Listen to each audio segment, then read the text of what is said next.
İnşaallah. İn eğer, şa'e istese, Allah Allah. Eğer Allah istese. Yazarken dikkatli olaq. Nun hərfini səhvən şin hərfinə bitişdirməyək. Burada yazdığımız kimi 3 ayrı hissədən ibarətdir. Əfsuslar olsun ki, bu gözəl ifadədən bəzən düzgün olmayan yerlərdə istifadə edilir. Məsələ, bir şəxs qarşı tərəfə yox kəlməsini açıq bir şəkildə deyə bilmir, inşaallah deyir və yaxud bir yerə dəvətlidir, ora getmək niyyəti də yoxdur, inşaallah gələrəm deyir. Hətta bəzi vaxtlarda məsuliyyətdən uzaqlaşmaq niyyəti ilə də bu ifadədən istifadə edilir. Amma əksinə, bizim gələcək planlarımızın, arzularımızın, istəklərimizin gözəl bir şəkildə həyata keçməsinə səbəb olan bir gözəl ifadədir inşaallah. Amma doğru, düzgün yerində istifadə edilsə. Biz baxdıq Quran-ı Kərimdə təxminən bir 6 ayədə rast gəldik. İnşaallah kəlməsinə. Bəqərə surəsi 70-ci ayə, Yusif surəsi 99-cu ayə, Qəsas surəsi 27-ci ayə və s.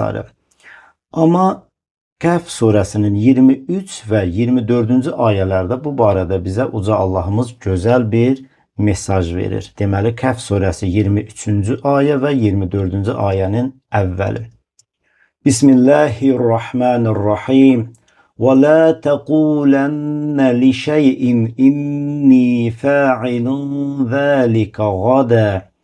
Və heç bir şey barəsində mən onu sabah edəcəyəm demə. İllə ən yəşəəllah. Allahın diləməsi, istəməsi istisnadır. Deməli, bizə aydın olur ki, bir işə başlayarkən biz inşaallah deməliyik.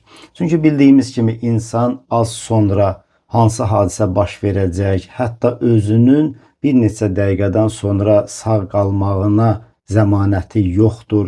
Gələcək planlardan məlumatsızdır, hadisələrdən məlumatsızdır. Buna görə biz öz işlərimizi həvalə etməliyik Uca Allahımıza, yəni inşaallah deməliyik ki, yəni əgər Allah istəyirsə biz bu arzularımıza, bu istəklərimizə çataq.